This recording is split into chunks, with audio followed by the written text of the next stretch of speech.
Secondary research, on the other hand, it's data that's already been collected. So it's just there for you to use, scale, and incorporate into multiple studies that you could be working on.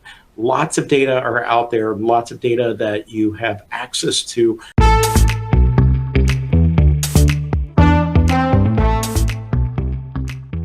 So where are secondary data found? They're everywhere. But the one thing I've always found interesting in working with others is a lot of times the data is already there. It's in-house. It just hasn't been formatted and mined properly. So looking at internal sales data, we could do a lot around segmentation just by looking at that data. Who are our best and most important customers? Who do we need to take care of? Who is driving the bulk of the sales of the company, and who would devastate us if they left? So that segmentation is really, really important. So understanding sales and profitability of those particular customers. What is the product range that they order? What is it that they want? And this one, I think, is also pretty interesting because I think for a lot of us, we always just think we need to keep, those items that are generating 90+% of our sales, and everything else maybe we don't.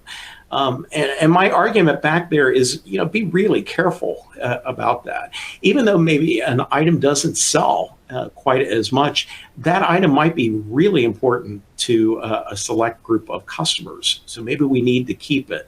Even when talking to my students, I tell them about different, lines of Pop-Tarts.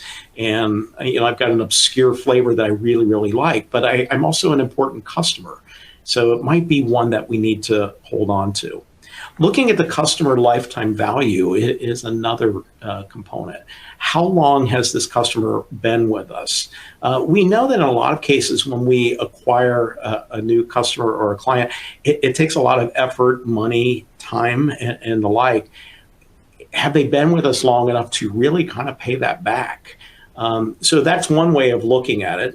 So what can we do to grow with them over time?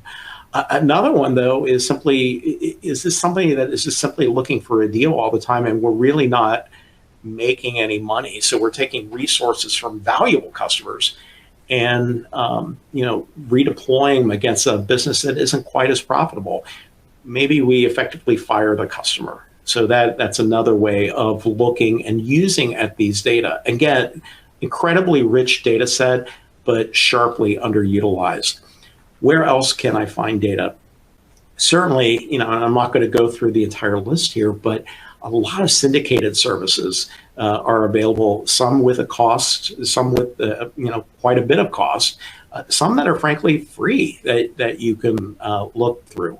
Two of the ones that, I tend to use quite a bit, and the, market leaders here in the United States for scanner point of sale data and household panel or behavioral data are Circana, formerly known as IRI, and Nielsen.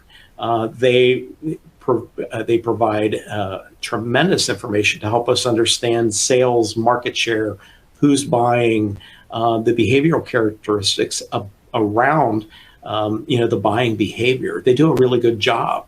A real disruptor came along a few years ago called Numerator. By using an app, customers or respondents, if you will, are scanning items and receipts of products that they purchased in the stores.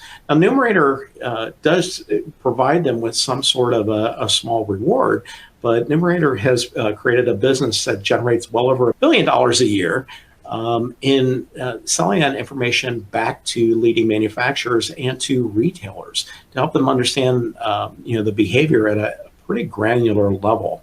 There are also retailer databases in there from companies like dunnhumby, 8451, so formerly dunnhumby USA, and Luminate, which is probably the newer kid on the block, but is supported by the world's largest retailer, Walmart. So a lot there. I also tend to point a lot of people to Mintel. So Mintel, if you're not as familiar with it, check it out. Lots of great research available there on a lot of categories and subjects. And they provide not only data and amazing tables and things to look through, but also an expert point of view. So helping us understand, the drivers of growth, where the categories are headed, and so forth. Lastly, I mentioned free. So if you look at the very bottom of mine, there's actually a link to the public library of Cincinnati and Hamilton County, which is where I live. And I was surprised to see the number of data sets that are available. And again, they're free for you to mine, whenever you'd like. There are other data sources beyond the syndicated.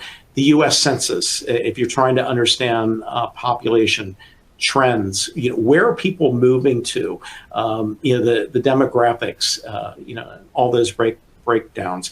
The U.S. Census database, it's free. You could just simply go to, I believe it's census.org, and begin to collect just about any kind of information that you'd like on the population within the United States. Outside of the United States, there are other places as well for you to collect data. So, one, and even researching for today, one that I came across, the official portal for European data, has a lot of great information in there. The Pew Research Center has a lot of sociological data that you can access, some free, some not so much. SMR, and then certainly the retailer databases as well. One that I put on there that may raise some eyebrows is the World Factbook by the CIA.